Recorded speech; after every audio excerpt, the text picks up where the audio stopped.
Hello and welcome back to Keeping Your Business on Track. I'm your host, Joe Harris. I'm here today with a special guest, Shannon Edwards. Shannon, thanks for joining us today. Shannon's been a loan officer here at Morgan Financial almost 4 years, right? Yes, 2019. 2019. Yeah. So you got to experience the fun before the fun. And then the real fun. And then the real fun. And now. All right, cool. And then now. So today we have a very, some might say, controversial topic today. You think so? Well, I mean, some might. People say a lot of things.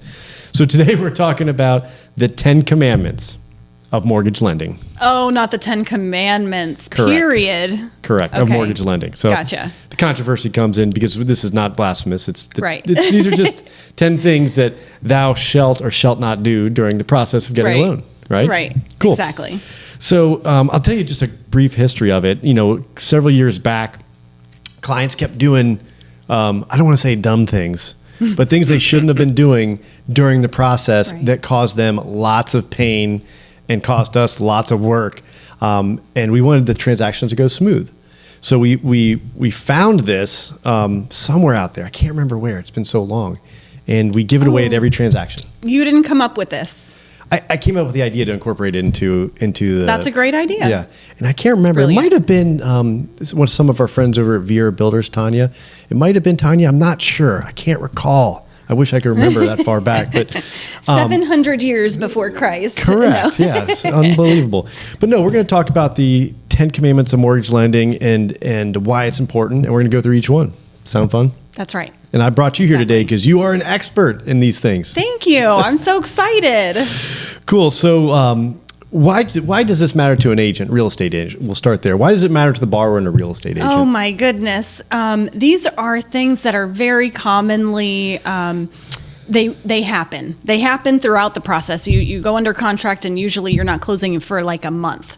And life is still happening during that time. So, but what happens when you go through one of these events is it can sometimes cause extra paperwork. It can sometimes change your approval or maybe even kick you out of approval. Maybe no loan at all. That's right. No closing. That's the thing that your agent, you want to be, as an agent, you want to be kind of listening if they were to say something like this to at least be able to coach them on like, hey, that could be an issue. You might want to check with your loan officer or please call your loan officer and make sure that it doesn't change anything. So let's get into it. The 10 commandments of buying a home or mortgage lending, as we call it. The first one, thou shalt not change jobs, become self-employed, or quit your job. Tell me about this one. Well, you have to have income, Joe, to qualify. Oh, really? Okay. But you know, I mean, if you change jobs, a lot of times people think, oh, but I'm making the same amount of money. Well, maybe now you're commissioned only, and that's a problem because I have to have a 2-year history if you weren't commissioned before. Right. Or maybe now you're 1099, whereas you were W-2 before. So it can literally knock your file out of qualifying. Yeah, so if you switch jobs, now your income, your whole situation changes. Right. You might not qualify. There might not be a closing. You lose time and money. Right. So that's not good for the borrower. No. And they can't pull one over on us, right? And No. not like I've had clients that changed jobs and just they failed to tell us. So we did the verification of employment at the end, and lo and behold, they didn't work at the job that we qualified them on. And the job we had pay stubs and tax returns and W-2s on, they had a new job. Well, just be upfront with your loan officer about these things because I have a story on that one, actually. Okay. Cool. This person was relocating from Miami and he didn't tell his loan officer about the change in jobs. So when they went to do the verification of employment right before closing, his employer said he doesn't work here anymore. Right. And so they denied him. But it turned out that he actually had a new job. He was starting here in Brevard. And I was able to rescue him from that lender and use his employment offer and everything like that. And we saved it, but it was very painful. Caused a lot of pain. Very painful for him to go through. Yeah. Luckily that he was able to close, right? Right. Number 2, thou shalt not buy a car, truck, or van, or you may be living in it. Again, tell me about this one. Well, I mean, if you were to celebrate and go out and buy a new Lamborghini, right, that's then we find out about that before closing because there's a credit update that they check right before closing, and maybe that car payment knocks you out of qualifying. Right. So in that case, you might be sleeping in that Lamborghini tonight. Right. That's right. Well, I'll never forget the time I had a borrower. I said, I always go over these with every borrower when I was a loan officer. Right. And the borrower said, hey, he actually called me from an RV lot. And I'll never forget it. I know the guy's name. I'm not going to say it. Great guy. He called me and goes, hey, my wife and I are at the RV lot. And the salesman said that this deal isn't going to last the weekend, which is total nonsense. But and he's like, is that okay if we go ahead and buy the RV? I'm like, well, ask the sales guy how much the payment is. He's like, okay, I'll do that. So he called me back. He's like, it's going to be $912. I'll never forget the number, $912.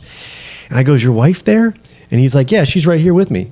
Okay, tell her that if you all buy this RV, you're going to have to live in it. He's like, what do you mean? I'm like, well, I plugged those numbers in, and you don't qualify with that extra $900 a month payment. He's like, oh, so I should wait to buy the RV? I'm like, well, you definitely shouldn't buy it now unless you don't want to live in the home. So it does happen, but thankfully we go over these with the clients every time. So if one of these 10 things that happens comes up, we have the opportunity to discuss it and possibly save the deal. Exactly. I've been in situations at previous employers where that's not part of the process. Right. And so then it's like, surprise, you don't qualify now. And that's terrible for everybody involved. Terrible. Thou shalt not use credit cards excessively or let current accounts fall behind. I've seen this quite a bit. Again, it's a snapshot in time. Right. And if you've gone out to celebrate and load up a house full of furniture on your credit card, even though it's 12 months same as cash. Right. In mortgages, we have to count a minimum payment. There's a requirement of what percentage we have to count as a minimum payment. So it's going to affect your approval. Yeah, you're jumping ahead. We'll get to the furniture one. Oh, that's not even credit cards. So the credit cards, what I've seen is that they'll go and use the credit cards and save their cash. Well, when we do the final credit check at the end, it's an LQ, loan quality report at the end. When the underwriter does that at the very end, they're like, wow, this person's run up their credit cards. Now their debt to income has changed, right? And that could throw them out of whack for qualifying. Mm-hmm. And so, they might have saved cash for their closing. Right. But they've run up their debt to income, and that could knock them out from qualifying. Right. Thou shalt, which brings us to the next one. Thou shalt not spend money you have set aside for closing. Right. I think you just nailed it on that one. Well, this is when they go out and spend their money. Right. This has happened to me where they actually spent they had $50,000, let's say, set aside for closing, and they spent half of it. We're like, dude, now you whole different profile. Right. We have to rework the whole entire file. And I see that happen often when it's like a new build and it's a year-long process. It's hard for them to hang on to. It's burning a hole in their pocket. Gosh, it's so tough. Thou shalt not omit debts or liabilities from your loan application. We'll find them. Yeah. They don't stay hidden for very long. So you might as well get out in front of that now and come up with the best plan with what the actual facts are instead of just trying to maybe squeeze by and hope they don't see it. Hope, because hope's a good strategy, right? So, this one, we just had one where the borrower did not tell us all their debts. And when we had to collect the bank statement for closing costs and the down payment, you saw in there every month they had a reoccurring debt. And so we asked them, that's a loan, and we had to get the paperwork on it. And they still qualified, but it was a pain in their butt at the end. If they just told us up front in the beginning, hey, we have this other thing I forgot. Maybe they forgot. I mean, they might not have even, but maybe they forgot. But either way, it's not.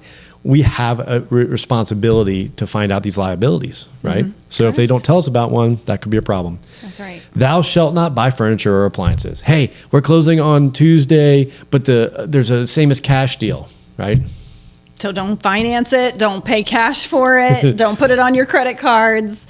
Until after closing. Gotta wait. You can qualify for whatever credit cards and financing, same as cash, you want to after. Yeah, we understand life happens too, right? Right. And if they have to, that's where communication with your loan officers come into play.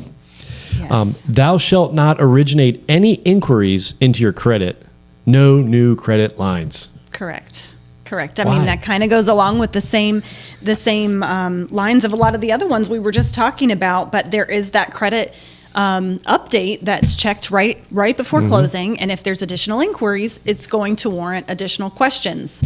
And if the answer to those questions is I have new debt or a new credit card or a new line of credit, it's going to warrant additional paperwork, and that's right before closing. So you don't want to be messing with additional paperwork at that time. So no, you hear sometimes clients will complain about a lender saying they asked me for the same thing over and over again. Maybe they did, maybe they didn't. I'm sure there's lenders out there that actually forget that they got something, didn't put it in the right spot. But a lot of times, or they asked me for so much paperwork. Yeah, probably because you did one of these things and caused yourself some pain. Exactly. But this will help save people time, money, effort, and possibly not qualifying. Thou shalt not make large or cash deposits without checking with your loan officer. That's right. Without checking with your loan officer should be, I'll circle that. That should go on every single one of these. All of these. But go ahead and talk about that one.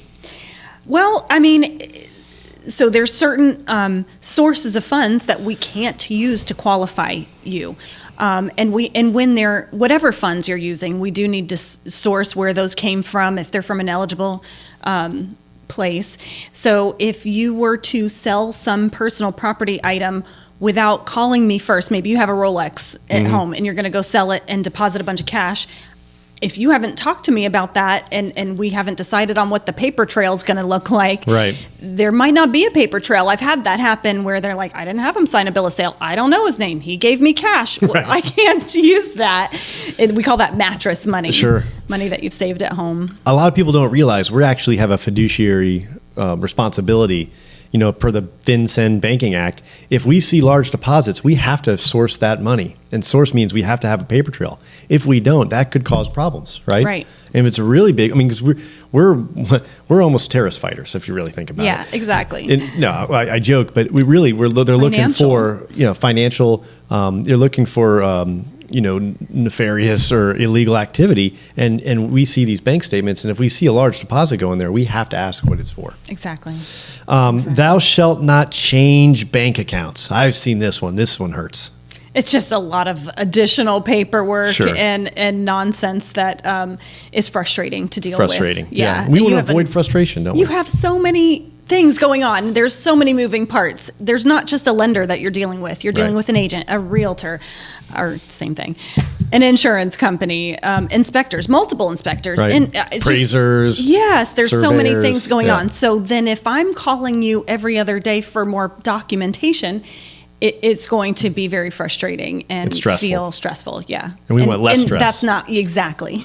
We want an uneventful, stressless closing. That's my goal. That's right. Thou shalt not co-sign a loan for anyone. That's right. I have to count those payments. It will show up. We will see it. Well, my son, he needed help buying his car, right? I've heard that one. And then he's making the payment anyway. Well, dude, if he was making the payment before his credit wouldn't be bad, you wouldn't have to co-sign. Exactly. So you might as well just bought him the car. But yeah, these are unfortunate things. If this happens, if any of these things come up during the transaction, what do you suggest? First, call your loan officer because before you do anything, call your loan officer, because the idea here is I can coach you through that and say, well, here's the numbers, here's what they look like. Someone's called me before and said, my car broke down, I can't get to work. What am I supposed to do? Right. Thank you for calling me ahead of time. I can tell you that you can qualify with another $250 monthly payment. So just don't go over that and we'll be okay. So I could walk her through how to do it properly without causing that extra pain to happen. Right. We want people to live their lives, right? Exactly. But we want to cause them as little stress as possible. Right. And if they can avoid these 10 things or follow these 10 commandments of buying a home or mortgage lending, their life might be just a little bit easier through this transaction. Right. Should one of these things come up, give your loan officer a call. That's right. Right. Cool. Any other final thoughts or on this topic? I think that's it. Also for the agents, though, just keep a listening ear because the people talk, and you got them in your car. You're driving around looking at houses. They're going to mention about the new car that they were thinking about buying this weekend. Right. When that happens, that should be a cue to you to let them know that they need to talk to their loan officer, and also maybe reach out to your loan officer if it's someone that you know and trust, and kind of give them a heads up. Yeah, that's great advice. Yeah. The realtors are the eyes and ears. They spend more time, face to face with that client. If they hear him say something crazy or something that might elicit a response of call your loan officer, that should be the response. Exactly. Right. Don't do that. Call your loan officer, because you can't hide it either, and nothing can get hidden these days. I mean, we're pretty thorough. Exactly. Well, cool. Well, thank you so much for joining us today, Shannon. You've been awesome. Really appreciate the information. If you have a client, if you're an agent that has a client who's about to go through the process, send them this video. Even if we're not doing the loan, although we'd love to do the loan. If you know someone who might get value from this, send it to them. Thank you so much for watching. If you're a client, watch it and pay attention and do That's this right. too. Follow the rules, And if you're the getting a commandments. mortgage, these are important. So follow them. If you have any questions, give us a call anytime. We'd love to hear from you. Put comments, like, subscribe, all these things. We'll see you next time.